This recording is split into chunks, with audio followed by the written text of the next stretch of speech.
14 साल की एक नाबालिग लड़की के पेट में दर्द होता है और तब उसके परिवार वाले उसको अस्पताल लेकर जाते हैं।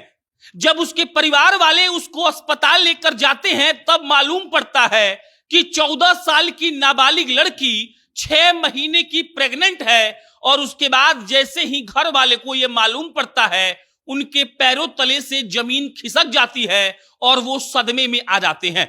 आप एक बार सोचकर देखिए, 14 साल की एक नाबालिग लड़की 6 महीने का प्रेग्नेंट हो जाए तो घर वालों पर क्या बीतेगा। लेकिन ये असलियत है और ऐसा हुआ है।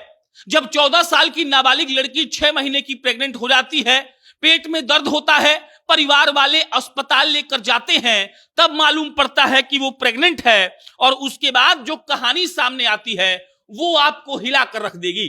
कहानी कहां की है? तो नवगछिया की है। और ये कहानी अमित शाह के द्वारा रची गई है।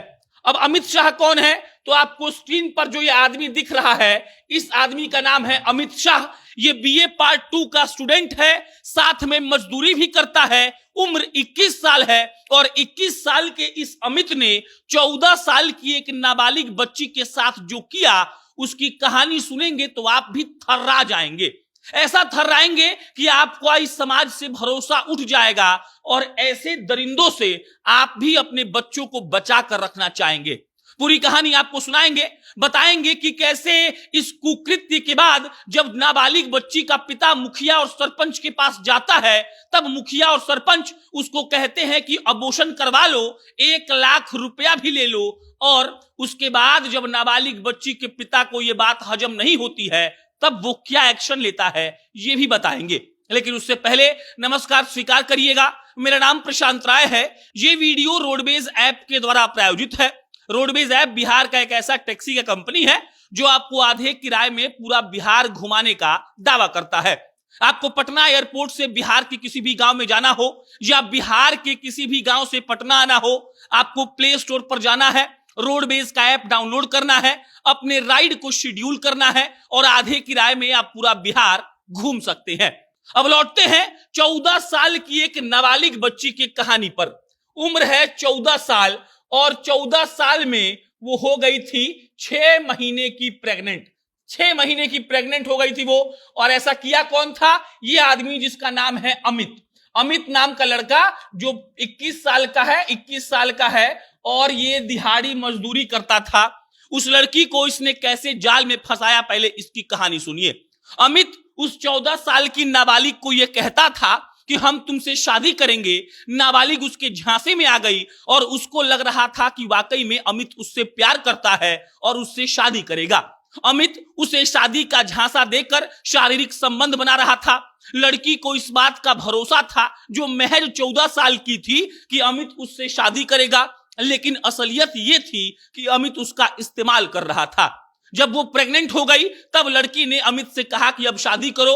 अमित ने इनकार कर दिया और जब इनकार कर दिया तब एक दिन अचानक उस लड़की के पेट में दर्द होता है और तब परिवार वाले उसको अस्पताल लेकर जाते हैं।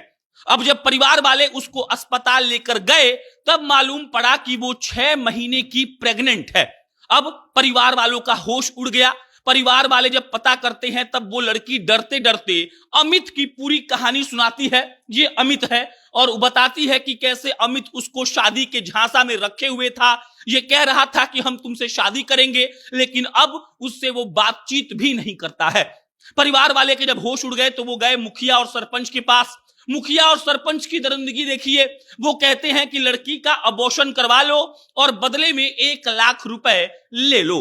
पिता को यह बात बहुत बुरी लगती है और पिता कहता है कि हम इससे सहमत नहीं हुए। और इसके बाद हम गए थाने में, एफआईआर दर्ज हुआ और आप देख सकते हैं कि अमित गिरफ्तार हो चुका है। उसके हाथों में देखिए जंजीरें पुलिस की बंधी हुई हैं और अमित को उस नाबालिग बच्ची के पिता ने गिरफ्तार करवा दिया। और पुलिस वालों का कहना है कि देखिए लड़की का हमने मेडिकल करवा दिया है और अब उसका स्टेटमेंट दर्ज होगा और फिर अमित पर कड़ी से कड़ी कार्रवाई होगी।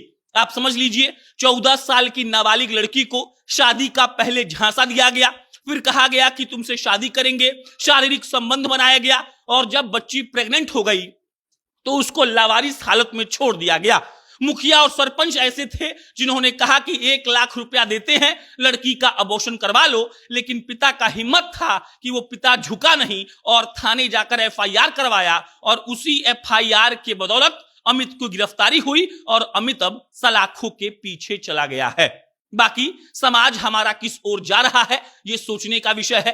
कोई कौन कब क्या कर देगा ये भी सोचने का विषय है, और हमें बचकर रहने का भी जरूरत है। बाकी इस केस में कोई अपडेट आएगा हम आपको सबसे पहले बताएंगे। आप जनता जंक्शन देखते रहिए। मेरा नाम प्रशांत राय है। बहुत बहुत धन्यवाद।